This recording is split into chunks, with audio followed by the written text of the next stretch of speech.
আমাদের হাড়ের ভেতরটা কিরকম দেখতে বলতে পারবেন? আমাদের হাড় তো দেখে মনে হয় একদম সলিড একটা জিনিস, কিন্তু হাড়ের ভেতরেও কোষ থাকে, স্নায়ু থাকে, রক্ত থাকে। আমরা শুধু জানি হাড়ের ভেতরে শুধু বোন ম্যারো থাকে, তা কিন্তু নয়। তো হাড়ের ভেতরটা কিরকম দেখতে, বিশেষ করে কম্প্যাক্ট অস্থি, সেইগুলোর গঠনটা আজকে দেখব। হাড়ের দু রকমের গঠন হয়, একটা হচ্ছে কম্প্যাক্ট বোন আর একটা হচ্ছে স্পঞ্জি বোন। কম্প্যাক্ট বোন, তার গঠনটা দেখব। এটা আমাদের একটা আদর্শ হাড় যেমন দেখতে হয় তার গঠন, তার উপর দিকটা এবং নিচের দিকটাকে বলা হয় প্রক্সিমাল এবং ডিস্টাল এপিফাইসিস। এইগুলো দেখতে অনেকটা স্পঞ্জি এর ভেতরটা।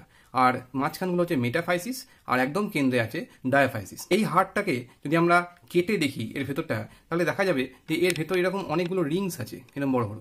আর মাঝখানে কেন্দ্রে এটা হচ্ছে বোন ম্যারোটা আছে। এই যে এটা আছে একে বলা হচ্ছে পেরিঅস্টিয়াম, আর ভেতরে আবরণটাকে বলা হচ্ছে এন্ডোঅস্টিয়াম। আর মাঝখানে এরকম রিংস আছে, এইটাকে বলা হয় হ্যাভারসিয়ান সিস্টেম। একটা রিংকে যদি আমি বড় করে দেখি, এটাকে বলা হচ্ছে অস্টিয়ন। তো সেই অস্টিয়নগুলো কিরকম দেখতে? অস্টিয়নের সেন্টারে একটা হ্যাভারসিয়ান ক্যানাল নালি থাকে, আর এর মধ্যে দিয়েই ব্লাড, নার্ভ সেগুলো সমস্ত পাস করে। আর বাইরের দিকে থাকবে এই যে রিংসগুলো, তাকে বলা হয় ল্যামেলা। রিংসগুলোর মধ্যে কিছু এরকম গোল গোল পকেটস থাকে, সেই পকেটসগুলোকে বলা হচ্ছে ল্যাকুনা, যার মধ্যে অস্টিওসাইটস বলে হাড়ের যে কোষ সেগুলো থাকে। আর এই ল্যাকুনাগুলো থেকে কিছু সরু সরু নালি বেরিয়ে যায়, তাকে বলা হয় ক্যানালিকুলি। এই হলো আমাদের হাড়ের গঠন। বাবা, দেখলেন তো হাড়ের মধ্যে কত কি থাকে। তো এইরকম আরও তথ্যমূলক ইন্টারেস্টিং ভিডিও সম্পর্কে জানতে সাবস্ক্রাইব এবং ফলো করুন কুইক বায়োলজি।